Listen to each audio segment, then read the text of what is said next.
Ninguna persona razonable lo hubiera creído. Sidney Powell, ex abogado de Trump, admite que teorías de fraude electoral eran mentira.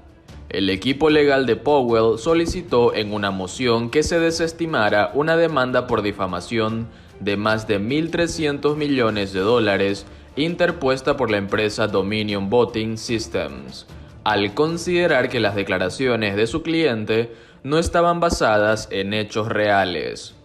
Los abogados que representan a Sidney Powell, la ex abogada del equipo legal de la campaña del expresidente Donald Trump, presentaron una moción en la que indicaron que ninguna persona razonable hubiera creído que las declaraciones de Powell sobre un supuesto fraude electoral en el que estuvo involucrada la compañía Dominion Voting Systems eran basadas en hechos reales.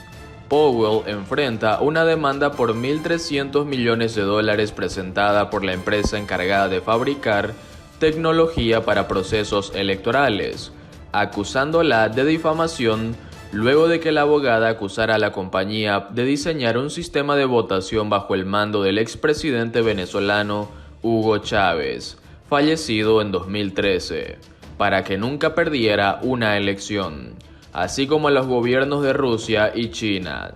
En medio de la noche, después de que supuestamente dejaron de contar, fue entonces cuando los operadores de Dominion entraron e inyectaron votos y cambiaron todo el sistema, dijo Powell en una conferencia de prensa el pasado 19 de noviembre, en la que afirmó que existía una conspiración globalista con la intención de derrocar al expresidente Donald Trump. Trump y el mito del fraude electoral. Tras el revuelo de estas declaraciones, el equipo legal de Trump difundió un comunicado en el que aclaraba que Powell estaba ejerciendo por su cuenta y que no pertenecía al equipo ni ejercía como abogada personal del expresidente. Los abogados de Powell señalaron en la moción que los propios demandantes caracterizaron las declaraciones en cuestión como acusaciones descabelladas y afirmaciones extravagantes. Se las etiquetó repetidamente de inherentemente improbables e incluso imposibles, por lo que se respalda su defensa acerca de que ninguna persona las podía creer. Incluso gente allegada al expresidente Trump, como el fiscal general Bill Barr y Rudy Giuliani, se desmarcaron de las teorías nunca probadas de Powell.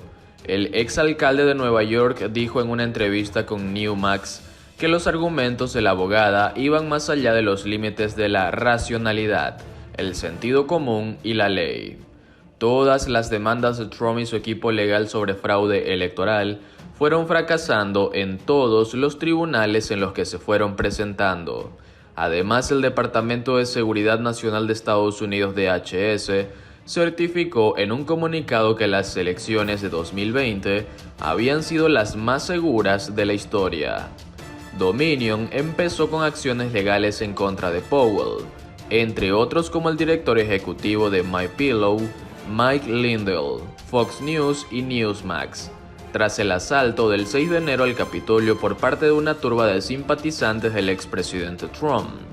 Dominion presenta esta acción para dejar las cosas claras, porque hay montañas de evidencia directa que refutan de manera concluyente las afirmaciones de manipulación de votos de Powell, precisó la compañía de acuerdo con AP.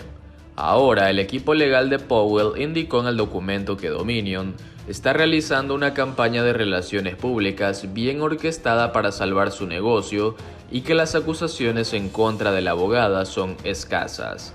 Además, también solicitaron que el caso se traslade desde Washington, D.C. a Texas, donde Powell tiene su residencia desde hace más de 40 años. Proponen dar papeles a indocumentados con más de 5 años en Estados Unidos. Una congresista republicana presentó un proyecto de ley para dar ciudadanía a inmigrantes por arraigo. La representante republicana por Florida, María Elvira Salazar, defendió este lunes en Miami su Plan Dignidad, una propuesta de reforma migratoria que, de ser aprobada, permitiría a los indocumentados residentes por más de 5 años en el país trabajar legalmente y, pasado 10 años, optar a la ciudadanía. No es ningún trato especial. Lo único que estamos pidiendo es dignidad para seguir trabajando, dijo Salazar en una rueda de prensa en la que detalló puntos del proyecto de ley presentado la semana pasada en la Cámara de Representantes por un grupo de republicanos. El proyecto de ley daría estatus legal a los indocumentados que viven en el país, al tiempo que refuerza la seguridad en la frontera, fija una reforma del sistema de asilo y otorga protección permanente a los que se conoce como Dreamers o soñadores, es decir, más de 2 millones de jóvenes que fueron traídos a este país cuando eran menores por sus padres. Queremos asegurar la frontera con toda la tecnología disponible y reformar las leyes de asilo para que solo se otorguen a aquellos que tengan, en realidad, una necesidad de asilo político, dijo la congresista cubano-estadounidense de origen cubano. Sobre el programa de reforma migratorio dentro del Plan Dignidad, este contempla a todas las personas sin papeles que hayan vivido en este país por más de 5 años, tengan hijos estadounidenses, hayan pagado sus impuestos y no hayan cometido ningún crimen, agregó la antigua periodista de 59 años. Pasado 10 años, los inmigrantes que quieran obtener la ciudadanía tendrían el camino allanado para lo que Salazar denominó Camino de la Redención. Esto es acogerse a él, corregir los errores del pasado, pagar una multa y ponerse en fila. Pero mientras tanto tienen dignidad, enfatizó.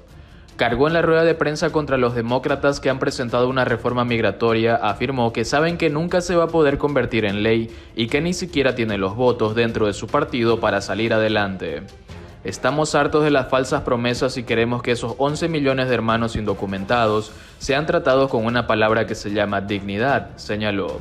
La congresista republicana representa en el Capitolio el condado de Miami-Dade, que con unos 2,8 millones de habitantes es el más poblado de Florida y es el más afectado por la pandemia, infraestructura, preca universal y combate a emisiones. Casa Blanca prepara un ambicioso plan de $3 billones. Según dijeron fuentes al Post y al Times, el equipo de Biden prepara una propuesta masiva para invertir en infraestructura, educación, cambio climático y empleo. La Casa Blanca está preparando un plan masivo con una inversión de $3 billones, trillions en inglés, para revitalizar la economía, reducir las emisiones de carbono y las brechas económicas, dijeron fuentes a los diarios The New York Times y The Washington Post. Sería financiado en parte, estiman, a través de un aumento tributario a las corporaciones y millonarios. Se espera que la propuesta que será presentada a Biden esta semana avance en varias partes, aunque todavía podría haber cambios. Un tramo está ligado a infraestructura y el otro a cumplir con prioridades domésticas como el acceso universal al pre-K, jardín de infancia, a los cuidados infantiles y matrícula universitaria gratuita. Los aportes en infraestructura incluyen $1 billón para la reparación y construcción de vías, puentes, trenes, puertos, mejoras en la red eléctrica, así como la modernización de edificios, incluso en zonas de bajos recursos, entrenamiento avanzado para millones de trabajadores y $100.000 millones para la infraestructura de escuelas y espacios educativos. En ese componente también están contemplados $400.000 millones para el combate del cambio climático, incluyendo $60.000 millones para infraestructura que promueva el tránsito verde o sustentable, con estaciones de carga eléctrica para carros en todo el país y $46.000 millones para investigación y desarrollo en esta materia. El apoyo republicano en el Congreso para esta parte de ley dependerá de cómo sea presentada, dice el Times. Debaten medidas como el aumento de impuestos a las corporaciones, incluyendo subir el impuesto por ganancias por encima del 21% y un grupo de medidas que hagan que las multinacionales paguen más tributos en Estados Unidos sobre sus ganancias en el exterior. Pero esta medida podría no tener la venia republicana. La segunda parte del plan va dirigido a atender asuntos domésticos.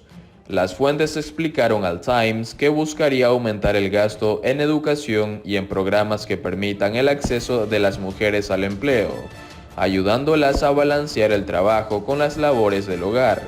Incluye el acceso universal al jardín de infancia, gratuito a la universidad y una expansión en el gasto de cuidado infantil para promover programas de tiempo pago para que ellas puedan encargarse de los hijos. Pretenden extender por más años, cuenta el Post, el impuesto crediticio para la infancia, Child Tax Credit, que recién fue incluido en el masivo paquete de ayuda por 1,9 billones de dólares. De ser aprobado, incluirá además una ampliación de los subsidios de Obamacare y permitirá que Medicare pueda negociar con las farmacéuticas los precios de las medicinas por suscripción.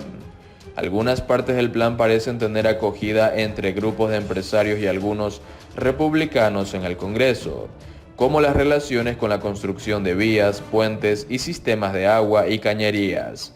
La Cámara de Comercio y la Asociación Nacional de Manufactura también han apoyado la inversión de hasta 2 billones de dólares en infraestructura para este año, pero la mayoría de los republicanos en bloque se niegan a un aumento de impuestos. Algunas corporaciones también. Esas son el tipo de cosas que pueden chocar con la competitividad en mi país, dijo hace un mes Eric Newhouse, vicepresidente senior de la Asociación Nacional de Manufactura. Hace una semana, Biden firmó un paquete de estímulo por 1,9 billones de dólares que incluyó un cheque de $1.400 para millones de personas. Para entonces, los republicanos aseguraron que el plan no era de ayuda, que tampoco atacaba los efectos del coronavirus y que no era más que un listado de deseos demócratas.